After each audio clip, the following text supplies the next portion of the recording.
ఇప్పుడు మీ పెద్దన్నయ్య ఇక్కడ వాస్తవానికి విలువలతో కూడిన జర్నలిజం మాకు నేర్పిన గురువులు. కాంట్రవర్సీ, కుటుంబాల మధ్య కాంట్రవర్సీ పెట్టే ఉద్దేశం మాకు లేదు మొదటి నుంచి. కానీ పొలిటికల్గా అది కాస్త బజారును పడి, వ్యక్తిగతంగా కాస్త బజారును పడిన పరిస్థితి. అట్లాంటి పరిస్థితుల్లో మేము కొన్ని ప్రశ్నలు అడగక తప్పదు మిమ్మల్ని. అది మీకు బహుశా ఇబ్బంది అయి ఉండొచ్చు, ఎందుకంటే ఇద్దరు అన్నయ్యలే మీకు రక్త సంబంధం. కానీ మీ చిన్నన్నయ్య చిన్నీపై నేర ఆరోపణలు, రకరకాల ఆరోపణలు, ఆ ఆర్థిక నేర ఆరోపణలు ఉన్నాయి కాబట్టే నేను నా తమ్ముడిని పక్కన పెట్టాను అనేది మీ పెద్దన్నయ్య వైసీపీ అభ్యర్థి ఆరోపిస్తున్న మాటలు, తీవ్ర విమర్శలు. దాంట్లో నిజమెంత? 52 సంవత్సరాలుగా కలిసి బతుకుతున్నామండి. నాకు తెలిసి ఎవ్వరము కూడా పరుల రూపాయి ఆశించే వాళ్ళు అయితే కాదు. ఈ నేరారోపణలు నేనైతే వినలేదు. అండ్ ఇన్ని నేరారోపణలు ఉంటే ఏది మరి ఎక్కడో చోట కేసు ఫైల్ అవ్వటమో అంటే ప్రభుత్వాలు ఏమి చచ్చుబడిపోలేవు కదండి. లేదు, నేనైతే వినలేదు. అది జరగదు మా బ్లడ్లో.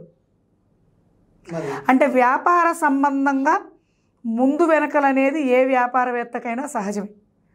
ఒక చోట ఇచ్చే కాడవచ్చు, పుచ్చుకోవటం కాడవచ్చు, ఒకరోజు అటు అవ్వచ్చు, ఒక నెల అటు అవ్వచ్చు, ఒకవేళ దురదృష్టం కొద్దీ ఒక సంవత్సరం అటు ఇటు అవ్వచ్చు. ఎవరికైనా సరే నేను ఏ వ్యాపారవేత్తకైనా చెప్తున్నాను. ఒక వ్యాపారవేత్త అవ్వండి, ఒక గృహస్థ అవనియండి, ఒక ఉద్యోగస్తుడు అవనియండి, ఒక్కొక్కసారి కొన్ని విపత్కర పరిణామాలను మనం ఎదుర్కొంటాం. అంతటి చేత అది నేర ప్రవృత్తి అయితే కాదు, ఎవరిది రూపాయి ఉంచుకునేవారు కాదు. ఒకవేళ అయినప్పటికీ అనుకుందాం కాసేపు, మరి తీవ్ర నేర ఆరోపణలు ఎదుర్కొని 40,000 కోట్లు షార్ట్షీట్ ఫైల్ చేసిన ఈడీ సిబిఐ కేసుల్లో ఉన్న వ్యక్తి నడిపే పార్టీలో ఇప్పుడు అదే ఒక చిన్న లాజిక్ అండి సుభాకర్ గారు. అవినీతి ఆరోపణలు ఉన్న తమ్ముడిని పక్కన పెట్టడం అందరం హర్షిద్దాం. మరి అంతకంటే ఎక్కువ అవినీతి ఆరోపణలు లేవు తమ్ముడి మీద. మీరు అనుకుంటున్నారు అవినీతి ఆరోపణలు ఉన్నాయని. అనుకున్నంత మాత్రానే తమ్ముడిని మనం బహిష్కరించానని చెప్తున్నారు పెద్దవారు. మరి అంతకంటే రాష్ట్రంలోనే నెంబర్ 1 అవినీతి ఆరోపణలు ఉన్న నాయకుడిని ఎలా మీరు ఆదర్శంగా తీసుకొని దిగుతున్నారు?